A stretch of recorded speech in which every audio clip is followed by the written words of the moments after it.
জানেন কি বাস্তু মতে এই পাঁচটা জিনিস একসাথে না রাখলে সম্পূর্ণ ফল পাওয়া যায় না। আপনারা অনেকেই বাড়িতে নানা যন্ত্র, ছবি, রেমেডি আনেন, তবুও কাজ হয় না। কারণ সঠিক কম্বিনেশন মেনে রাখা হয় না। এসব ক্ষেত্রে প্রবলেম ওই যন্ত্রে নয়, আসলে সঠিক কম্বিনেশনে না রাখলে অনেক ক্ষেত্রে এগুলি সম্পূর্ণ ফল দেয় না। আজ তেমনি একটি কম্বিনেশনের কথা বলবো।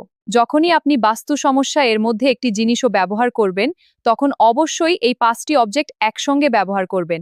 এতে ফলাফল খুব দ্রুত পাবেন। চলুন শুরু করি। প্রথমেই যেটার কথা বলবো সেটা হলো দক্ষিণাবর্ত শঙ্খ। সাধারণ শঙ্খ তো সবার বাড়িতেই থাকে, কিন্তু মা লক্ষ্মীর প্রিয় হলো দক্ষিণাবর্ত শঙ্খ।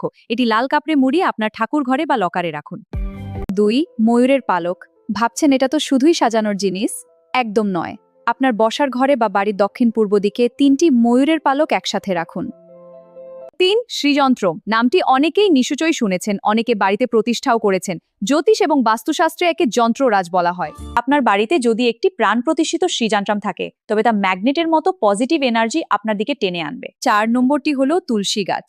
এক্ষেত্রে তুলসী গাছ সর্বদা বাড়ির উত্তর পূর্ব বা পূর্ব দিকে রাখতে হবে। এটি আপনার বাড়ি থেকে দুর্ভাগ্যকে দূরে রাখবে। 5. ছোটর উপর হাতি। জ্যোতিষশাস্ত্রের রূপকে চন্দ্রের এবং হাতিকে শুভত্বের প্রতীক মানা হয়। একটি ছোট নিরেট রূপোর হাতি যদি বাড়িতে রাখেন, তবে এটি বাস্তুতে রাহু এবং কেতুর অশুভ প্রভাবকে নষ্ট করে দেয় এবং কেরিয়ারে দারুণ গ্রোথ নিয়ে আসে। মনে রাখবেন, যখনই আনবেন এই 5টি জিনিসকে বাড়িতে একসঙ্গে আনবেন। এমন আরও কম্বিনেশন জানতে চাইলে কমেন্ট করুন এবং চ্যানেলটি সাবস্ক্রাইব করে পাশে থাকুন।